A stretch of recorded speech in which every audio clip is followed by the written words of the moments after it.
when Reagan entered office in 1981, most countries in Latin America were military dictatorships. Argentina, Brazil, Chile, Uruguay, Paraguay. Reagan formed the view as his years as president went on that these military dictators were not stopping communism. They were in a way radicalizing the politics of the country. They were leading more and more people to extreme left-wing positions, and they needed to go. And elected democratic governments needed to come back. Now, that wasn't the policy in the first couple of years, but the arrival of George Shultz as Secretary of State, replacing Alexander Haig, I think had a big impact.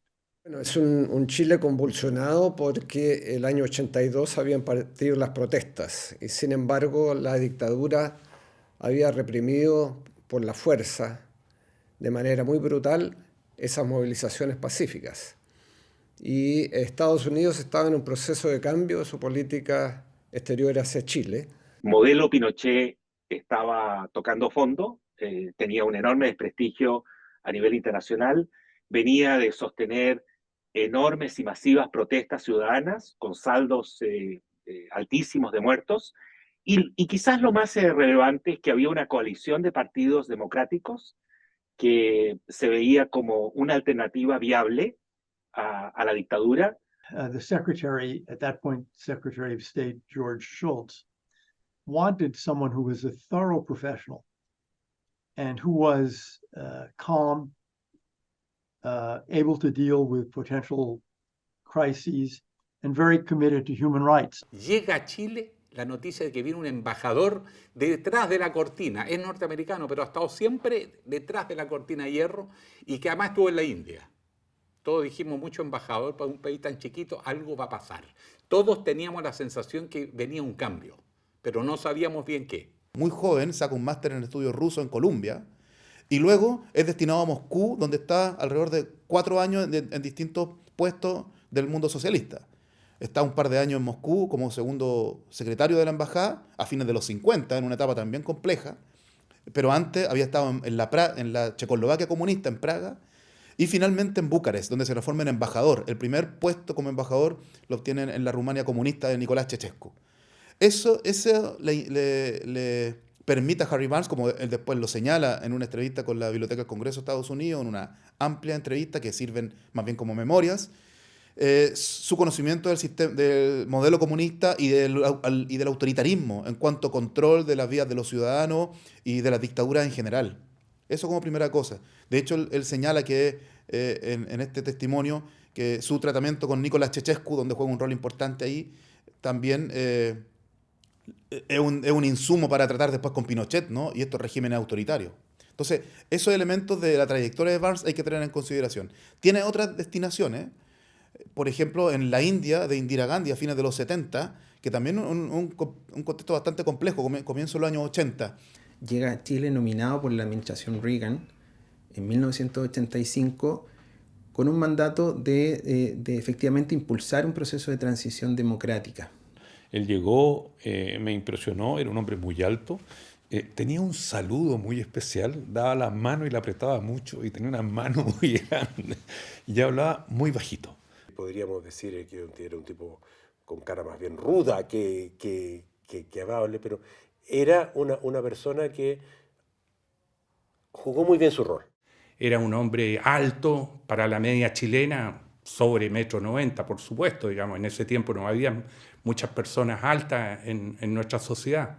Era cálido, era sensible, era una persona, yo creo que muy sensible. Esa sensibilidad yo creo que le sirvió para captar inmediatamente cuál era el ambiente que había en este país, el anhelo de paz, el anhelo de libertad, de querer vivir en democracia. El embajador Barnes llegó casi como la gran esperanza blanca, ¿no? O sea, cuando en el momento que se anunció la venida de él, se anunció su currículum, era evidente que él llegaba a Chile encarnando un cambio en la política de los Estados Unidos respecto a nuestro país. O sea, Barnes se podría decir que forma parte del inicio del cambio. Y perdona que lo ponga a esas alturas porque le tengo un cariño, respeto y reconocimiento. Cuando él llega a Chile, estamos muy divididos en dos tendencias. El oficialismo, por cierto, pero la oposición estaba la dura, la insurreccional, la del Partido Comunista, y las protestas masivas con muertos, con heridos, y una incipiente alianza socialdemócrata, demócrata-cristiana, que trataba de levantar una alternativa, pero la movilización callejera hacía que la fuerza más bien de la izquierda prevaleciera sobre la centroizquierda. Y por lo tanto llega un embajador a construir una opción democrática sin traumas. Sí, porque él inmediatamente dio muestras de que él no venía a calentar el asiento o a vivir en esta cómoda residencia en que nos encontramos hoy día. No, él fue un hombre de acción. Nosotros inmediatamente sabíamos de que estábamos acompañados, que nos sentíamos acompañados, y no por cualquier persona. Nos sentíamos acompañados por el representante de la primera potencia en el mundo. Y eso era muy significativo. Él era un hombre muy comprometido con la causa de los derechos humanos, que esa era una distinción personal en su actividad diplomática, con, por otro lado, las directrices que desde Washington le enviaron. Entonces, para él creo que adquirió una connotación personal esta tarea de la recuperación de la democracia en Chile.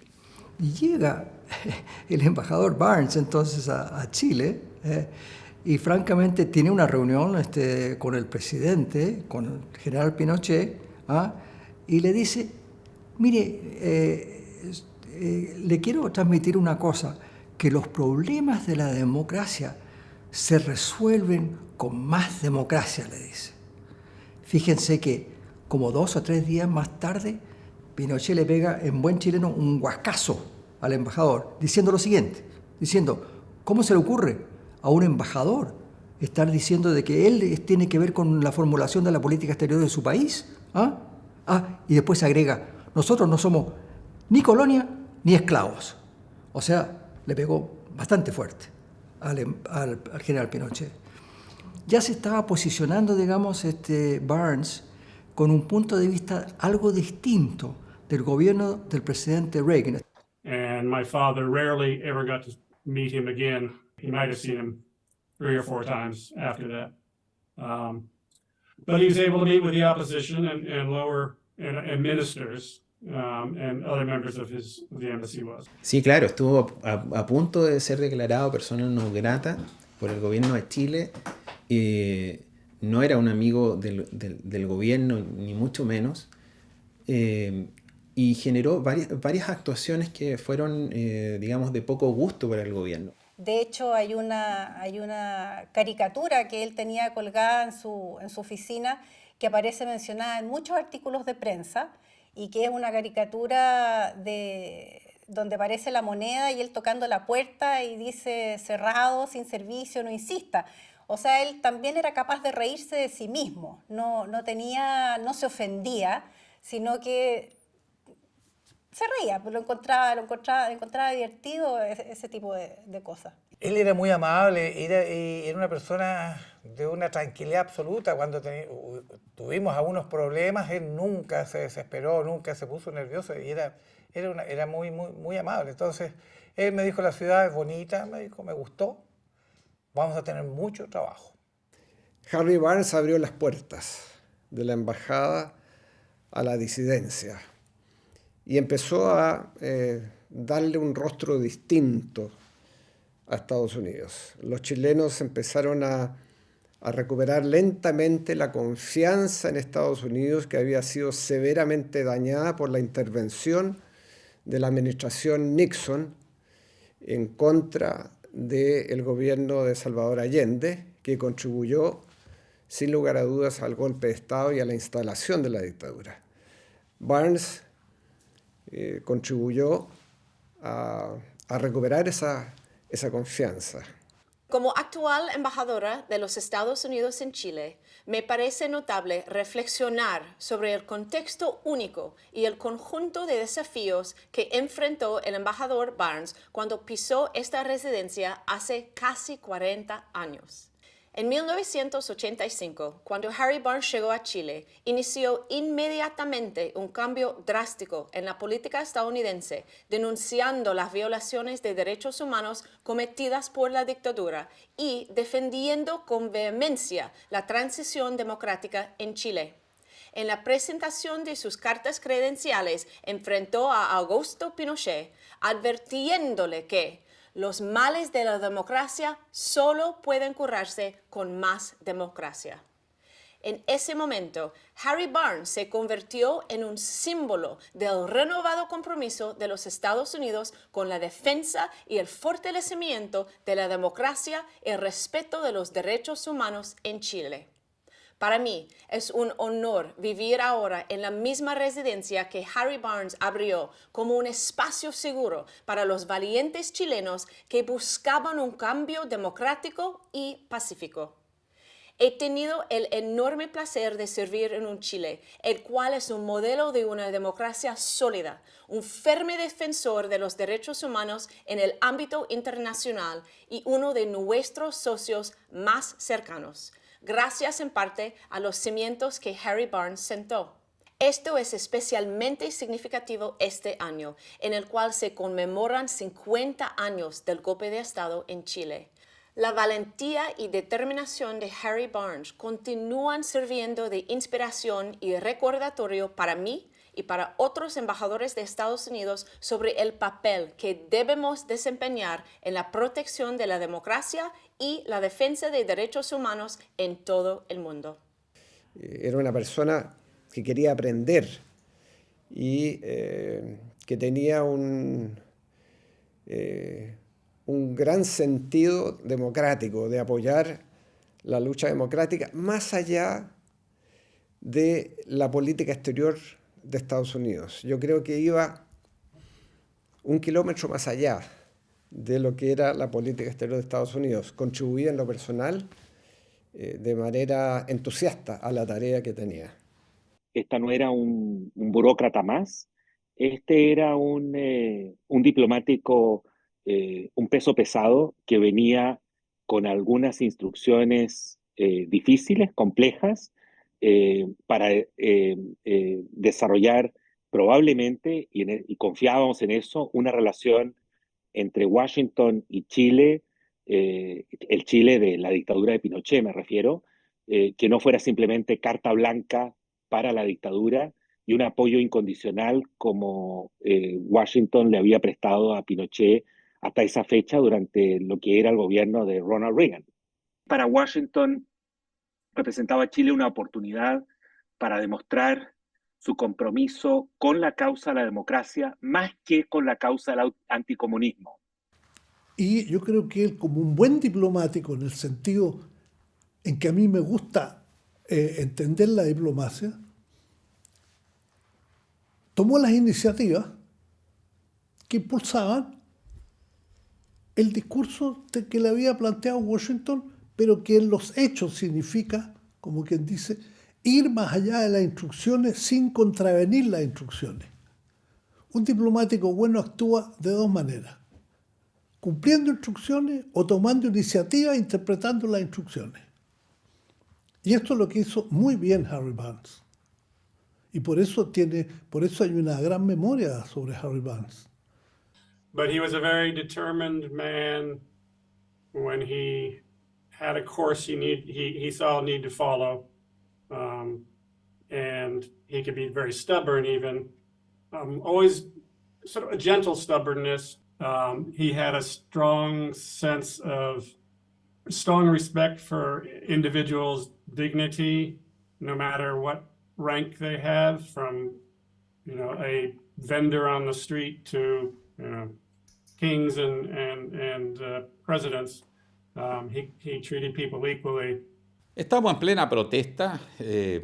Rodrigo Rojas de Negri, que había vivido 10 años en Estados Unidos, vuelve a Chile, era reportero gráfico.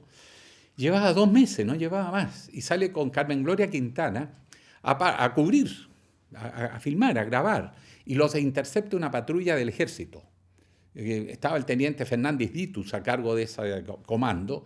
Los ven, los detienen, empiezan a juguetear con ellos y a golpearlos en la camioneta que llevaban, y de pronto se fueron descontrolando y de repente los rocían con gasolina y le prenden fuego.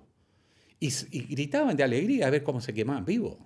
Fue una atrocidad gigante. Que Rodrigo tenía este vínculo con la embajada, con el país en realidad, con Estados Unidos, y eso hizo que se involucrara muy activamente el embajador y que se viera una voz desde Estados Unidos de condena en este caso, que para nosotros era muy importante porque cada vez que se sumaba una voz de denuncia quedaba claro de que los derechos humanos no eran una obsesión de un grupo ligado al antiguo gobierno de la Unidad Popular, sino que eran un problema, digamos, humano, eran un problema histórico, eran un problema de vulneración de cosas que eran inaceptables.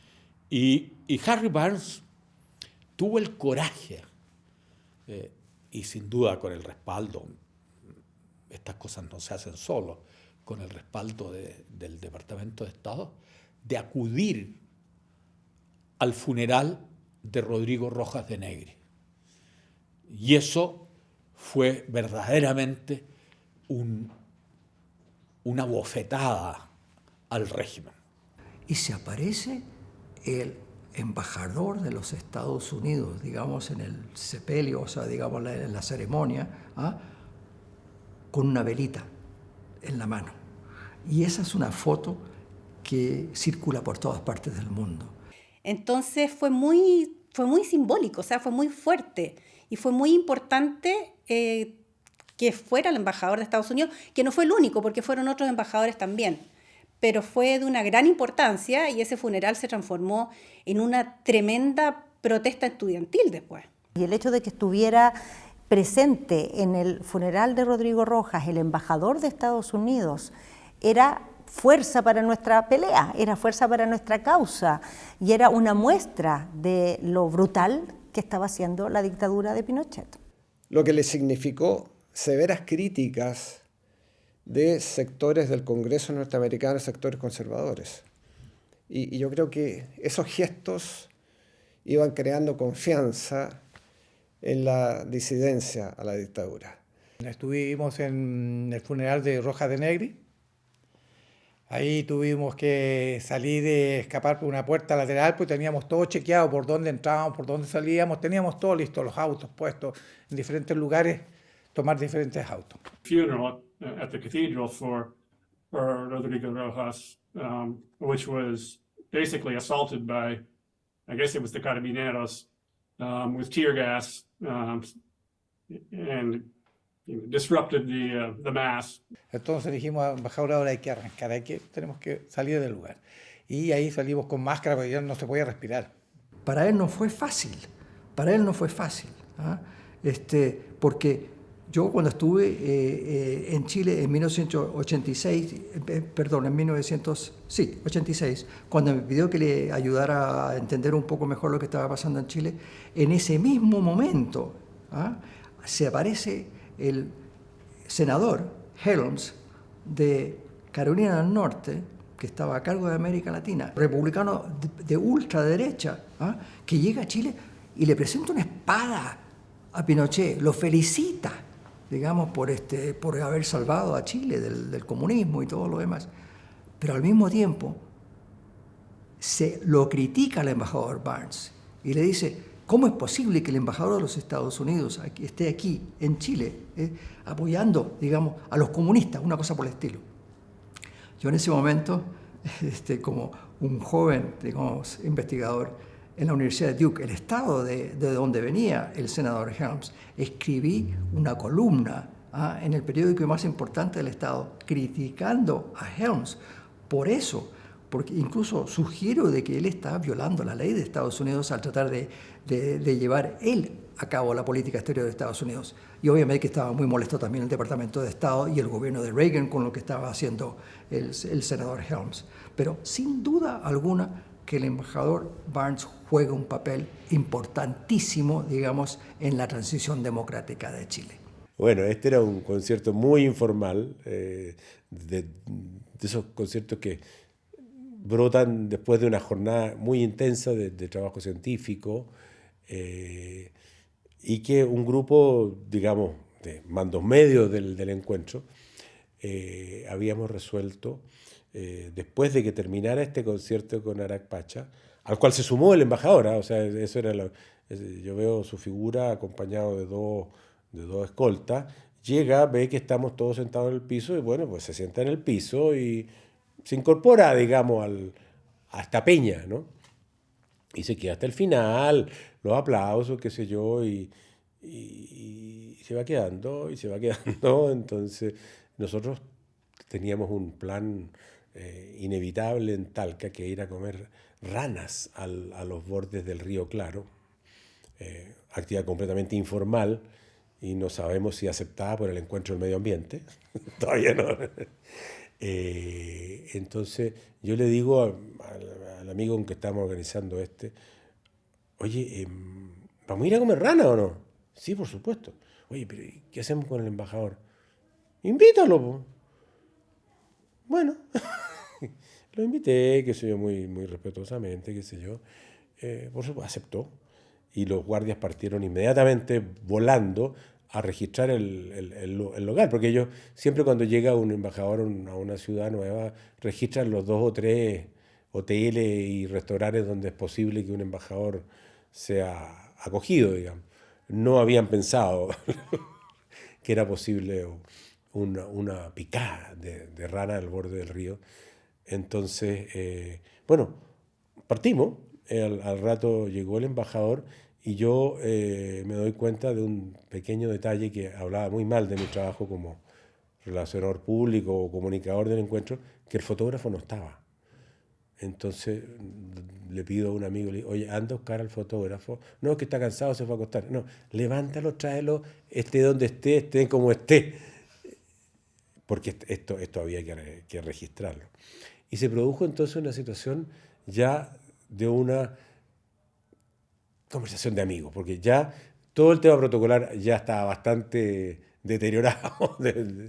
Pero cuando uno dice, bueno, aquí hay que hacer conversación con el embajador para que se quede hasta que llegue el fotógrafo, que está en Talca, no está una media hora, 45 minutos, y empezamos a conversar relajadamente, ¿me entiendes? O sea, y la familia, en fin, se empieza a generar una relación de simpatía y de conocimiento mucho más íntimo y personal que era absolutamente inesperado.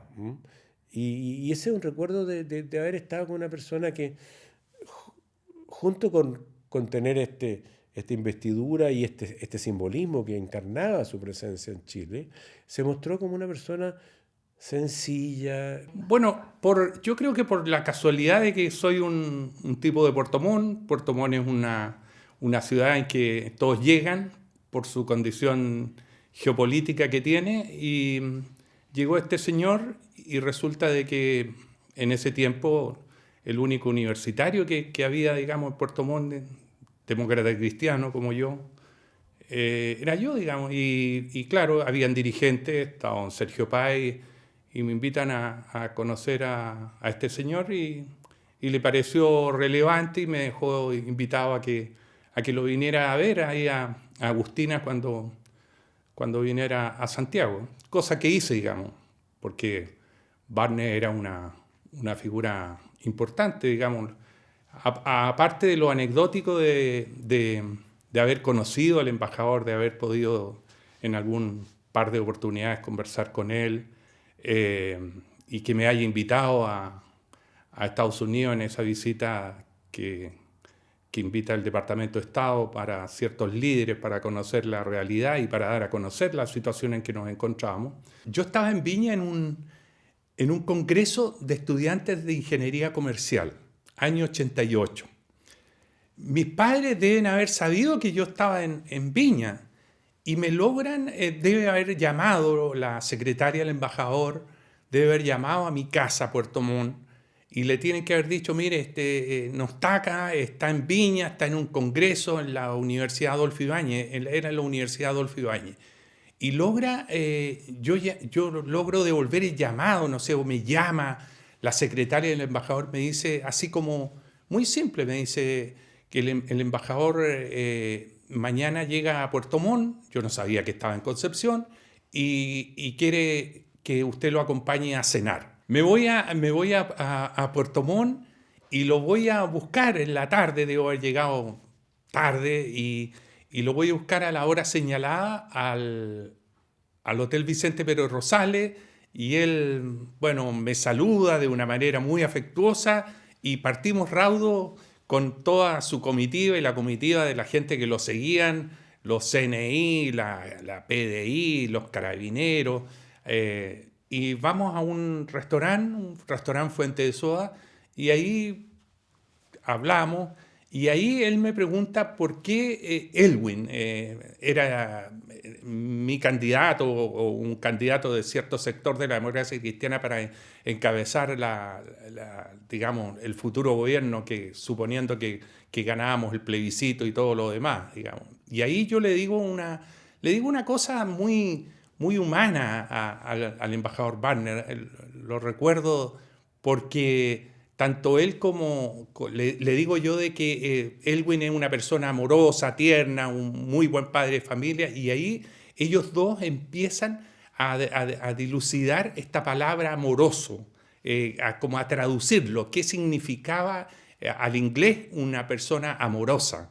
No se hacían muchos diagnósticos de esa naturaleza tan sentimentales o psicológicos de una persona, de un político, eran más bien análisis racionales. Yo le di esta opinión de un joven que admiraba a este señor, Patricio Elwin, un gran señor, pero una persona cálida, un hombre de familia, un buen padre, un buen abuelo. Eso yo le transmití al embajador Barnes. You know, in Chile, the focus started to come to the plebiscite that was under the Constitution, and the Pinochet government wanted to have this plebiscite. They thought they would win the plebiscite, and that would then continue his rule under the Constitution for 8 more years. And the Congress knew this people understood what was happening. They understood this important event was coming up, the plebiscite in October of 1988. And at the end of the session, and with the support of the State Department, by the way, the Congress approved a special appropriation of $1 million, actually a very small amount of money given what Congress does, but a special $1 million appropriation for the NED to support a democratic transition through this plebiscite that was coming up. This was not an effort to run the campaign in Chile, but rather to share expertise on modern political organizing, since the Chileans were rusty after 15 years of dictatorship. And I quote, "We had the experience. The Chileans had the talent," quipped one American consultant. "It was a perfect marriage." Yo creo que la campaña del no se va. Es decir, hay un esfuerzo de un grupo muy significativo de intelectuales chilenos que empiezan a decir, aquí hagámosla simple. ¿Qué quiere decir? Que si Pinochet, de acuerdo con su constitución, quiere ser plebiscitado, para nosotros no es problema. Porque Pinochet, de acuerdo a nuestro sentir, y teníamos razón, era impopular. Y en consecuencia, si él quería plebiscito, plebiscito tiene. Harry built trust between himself and the country's democratic forces, all the more remarkable because of the role played by the U.S. during the 1973 coup. In a simple but bold act of defiance, he welcomed the opposition to the embassy and to his residence. Cuando nos reuníamos a discutir los temas políticos, teníamos la información de que por la posición que estaba representando el embajador de Estados Unidos, que estaba claramente comprometido con el regreso a la democracia, y él fue de un apoyo muy significativo en toda la campaña del plebiscito. Por primera vez tuvimos un interlocutor con el cual podíamos hablar de temas de derechos humanos y de recuperación de la democracia. Por primera vez teníamos un interlocutor que no estaba sujeto a lo que los sectores de la derecha chilena y del pinochetismo chileno le indicaban, como había sido antes.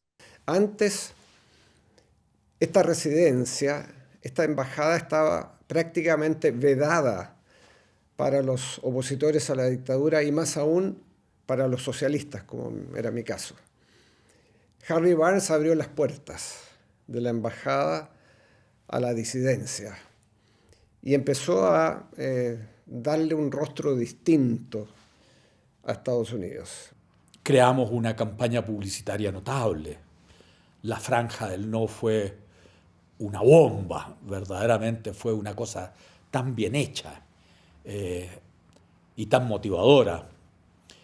Organizamos a la gente para que marchara por todo Chile y sin que hubiera un solo incidente, porque la gente nuestra tenía el doble compromiso: marchar y hacer imposible la presencia de los que ensuciaban nuestros actos a través de actos de violencia, saqueo o tirando benzina y encendiendo fuego.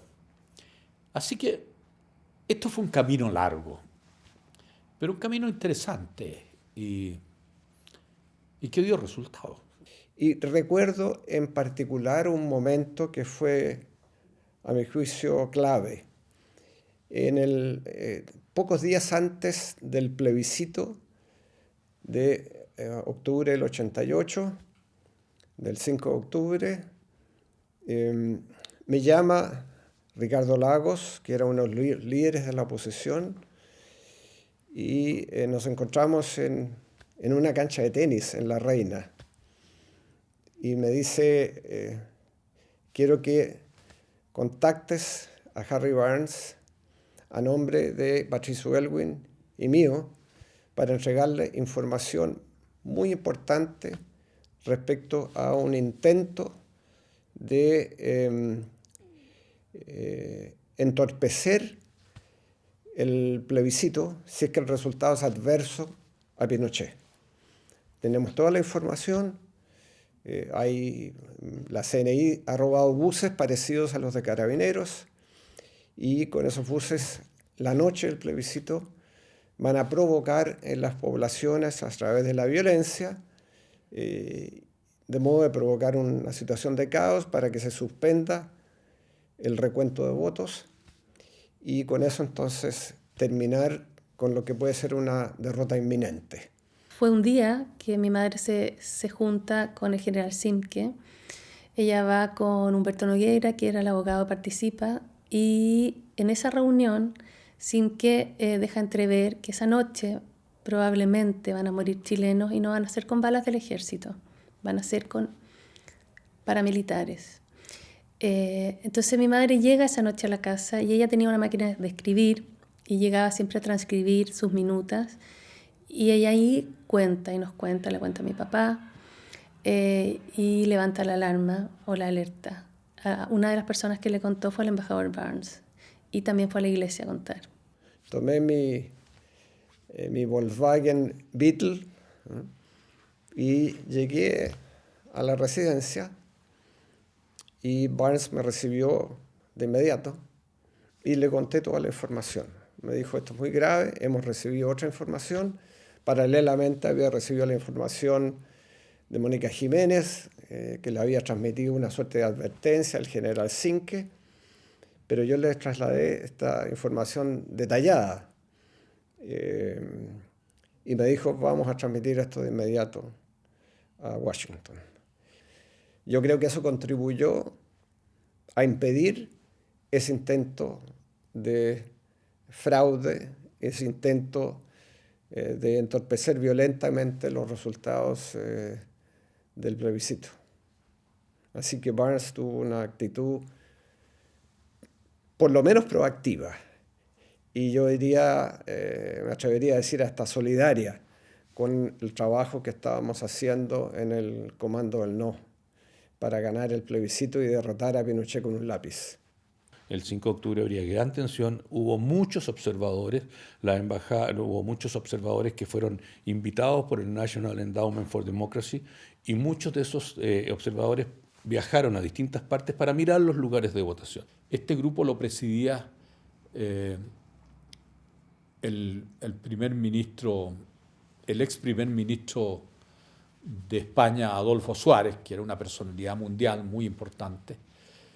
Su copresidente era Harry Babbitt, embajadora de Estados Unidos, que estaba fuera del Departamento de Estado. Don Misael Pastrana, que había sido presidente de Colombia, Osvaldo Hurtado, que había sido presidente de Ecuador. Esa gente constituyó un grupo más o menos de unas 80, 90 personas que funcionaron públicamente.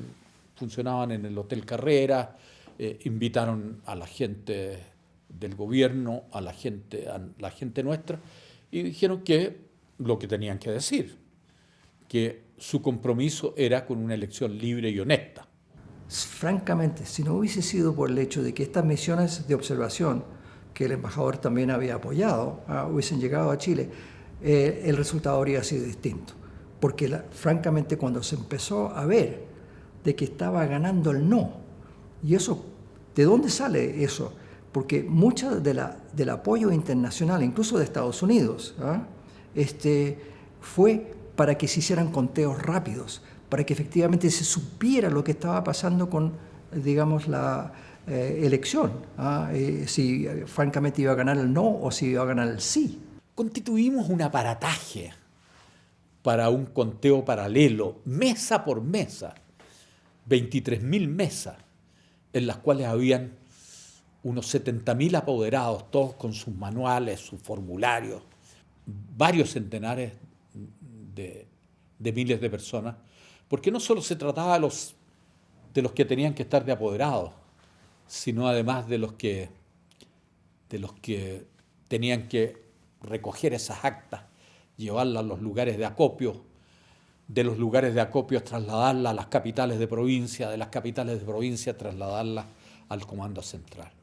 Ya cuando empezó el conteo, si no me equivoco, el embajador estaba en la embajada, allá abajo en la calle Agustinas, y estaba recibiendo información de lo que salía en la prensa, en los diarios, y por teléfono o conversando con la gente que seguía el conteo de la oposición en forma paralela. Y recuerdo muy bien el momento en que los carabineros se retiran del centro y por lo tanto hay una sensación de vacío y hay una sensación de peligro. Recuerdo la noche antes cuando se pusieron bombas que volaron electricidad en parte de Santiago para generar tensión. Nos llegó muy tarde por la noche la invitación a ir a seguir el conteo en la residencia del embajador de Estados Unidos. En algún momento Harry Barnes tomó la palabra y nos dijo a las personas que estábamos adentro que había información que obviamente no se podía confirmar, pero que hablaban de posibilidades de un estado de sitio esa noche, que los resultados aparentemente le daban el triunfo y un triunfo significativo a la oposición, que no era claro cómo iba a reaccionar Pinochet, pero recuerdo como si fuera ayer que nos ofreció a todos los que estábamos en la residencia hospitalidad y nos dijo: aquí se pueden quedar todo el tiempo que sea necesario hasta que la cosa se aclare. La noche del 5 de octubre, los cómputos se difundían a través de la oficina de prensa internacional del comando, donde habrían unos 200 periodistas en un local muy chico. El jefe de esa operación era Mariano Fernández, que después fue canciller, y en la Casa del No, donde estaba Patricio Elwin, Ricardo Lagos, Andrés Saldívar, yo, Luis Mayra. Y ahí también recibimos a la gente, a Adolfo Suárez, a esa gente. Y en consecuencia la información estaba disponible. Y estaba disponible para ellos. Y muy luego, a mí me tocó ser la primera persona que anunció un resultado parcial. Y el resultado parcial indicaba claramente que nosotros habíamos ganado. Y el gobierno, bueno, eso es un hecho histórico, se demoró 3 horas en reconocer un número suficiente de sufragios y reconocer que había sido derrotado.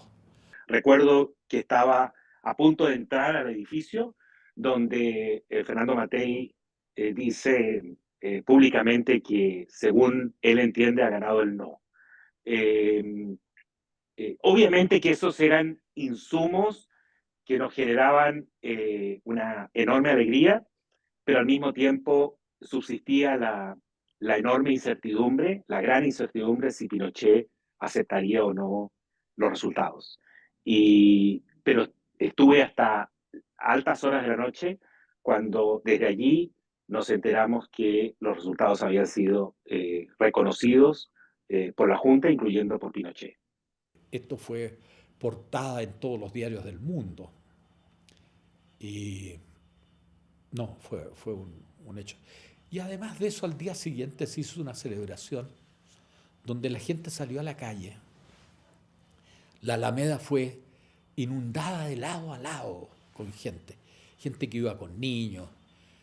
Y uno veía a los militares cuidando el edificio Diego Portales, La Moneda, y pasaba la gente y les golpeaba, los abrazaba, les mostraban las guaguas, una cuestión fantástica.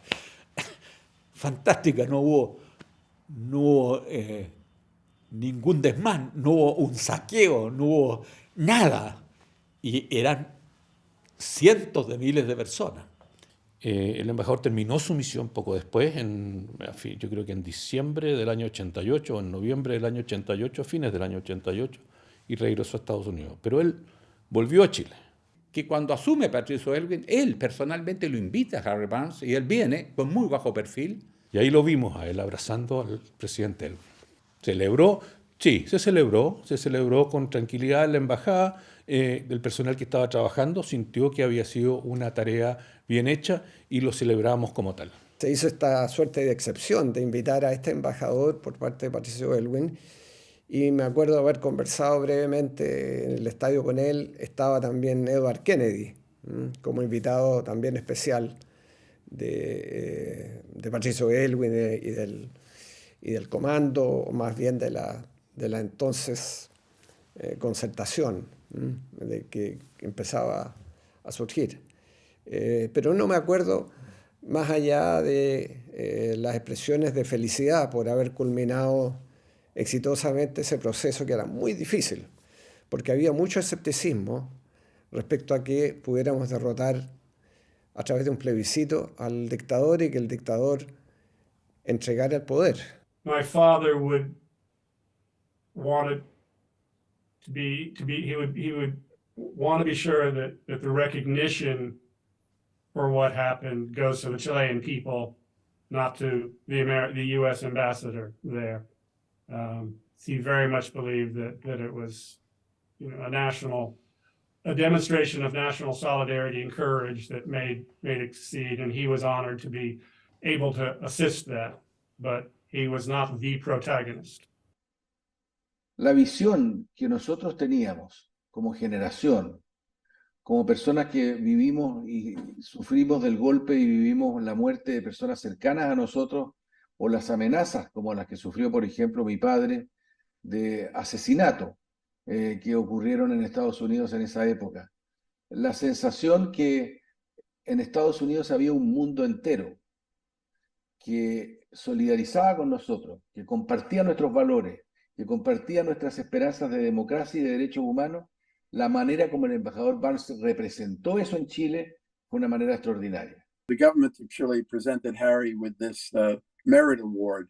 It was the highest award given to a foreigner. Barnes recibe este homenaje muy justo, creo yo. Justo en el sentido profundo de la palabra justicia. Y es un homenaje de los chilenos a la actuación de un hombre norteamericano que cumplió un rol en Chile y lo cumplió con dignidad, con un compromiso que fue más allá de lo estrictamente que quizás su cargo le demandaba.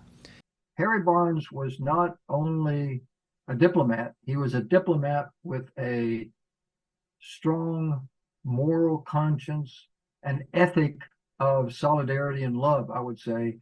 And he was not only the ambassador in Chile, he was an ambassador in Chile during one of the most critical moments in Chilean history. I would say that he had a prophetic voice, was a prophetic presence, and so certainly his life and the practice of his democratic convictions inspired me. And I'm a better person because I had the privilege of meeting him. Lo que le podemos decir que lo vamos a recordar siempre con mucho cariño y con mucho agradecimiento.